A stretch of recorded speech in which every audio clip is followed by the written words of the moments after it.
mga kapatid sa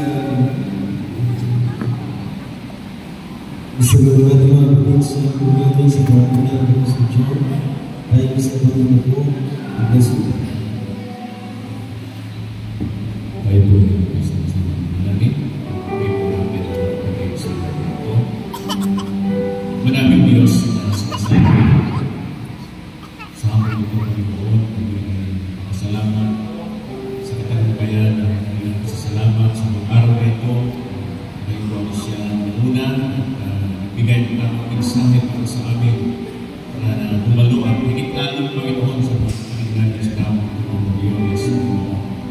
Lord God, ulit po namin silang sinasamo, pinataas sa iyong tulungan ng awa, pagpatuloy yung pag-alabin ng kanilang mga pananampalataya, Panginoon, ng kanilang mga puso, Panginoon, sa paglilingkod, O Diyos. Gawin po silang, Lord, lighthouse sa bayan ito ng San Jose, Panginoon, dahil ikaw ang talaga sa kanila, O Diyos. Pinadalangin po namin, patuloy niyo silang samahan, patuloy niyo silang kabayanan, Panginoon.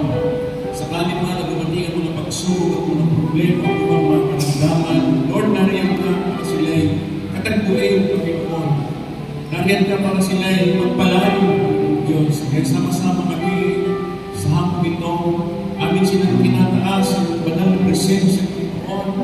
Bawat pamilya ito, Lord, ay tinalaga sa lugar na ito, Panginoon. Dalangin namin, Diyos, patuloy po magpapala, patuloy po mag-provide ng kanilang mga pangailangan sa material hanggang sa spiritual, Panginoon Diyos. Kaya sa hapon ito, titiwala po kami hanggang sa araw na yung magbabalik na wala nila sa bansa nila at maiwan, Panginoon. Hindi sama-sama na ang lahat ng mga Lord, nangangatan po sa iyo sa lapat, Diyos. Tulungan mo lamang kami ng mga pagtiis, tulungan mo lamang kami, Panginoon, ng mga pagpatuloy na kahit, Lord, mahirap ang aming ginagawang paglalakbay sa buhay na ito. Niniwala kami na nandiyan ka lagi sa aming gabi. Nagbibigay sa amin ng encouragement, Panginoon. Pinapalakas mo ang aming mga pananampalataya, pinapagtibay mo ang aming, Lord, pagkakatayo, Lord, sa tamang aral nito ng tinsahe na binigay mo sa uling mga araw nito. Lord God, patuloy naman na kami sama-sama dumadalangin sa ito, Diyos. Lalahanin mo lagi ang iglesia sa gawang ito ng Uniones sa bayan ng San Jose Tarlac, Panginoon.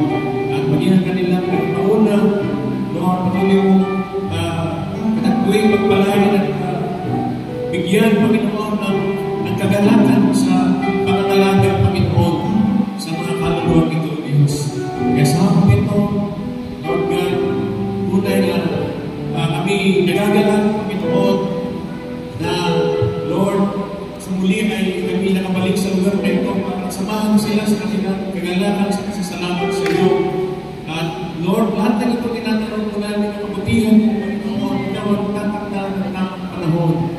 Kaya, O Diyos, sa pagkakataon po ito, sila aming binutulog sa inyo, nadalangin sila sa inyo, Panginoon.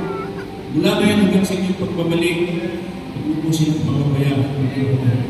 At lahat ng ito ay aming samot panalangin sa dakilang pangalan na aming